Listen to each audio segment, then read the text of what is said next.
खबर शामिल करते हैं सरगोधा से मुंतखब अवामी लीडर चौधरी आमिर सुल्तान चीमा और MPA चौधरी मुनीब सुल्तान चीमा का कहना है कि मौजूदा इम्पोर्टेड नाअहल हुकूमत ने आते ही किसानों और आवाम का जीना हराम करके रख दिया है।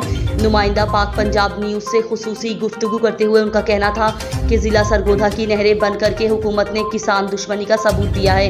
ऊपर से डीजल, बिजली और गैस की किल्लत पैदा की हुई है, जिससे कीनू समेत दीगर फसलें तबाह हो रही हैं और किसान और आवाम शदीद परेशान है। इंतज़ामिया खामोश तमाशाई बनी हुई है। मौजूदा हालात में हम अपने आवाम और किसानों के साथ खड़े हैं।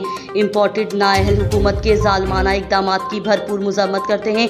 नाअहल हुकूमत फौरी तौर पर नहरों में पानी छोड़े और डीजल, बिजली और गैस फराहम करे।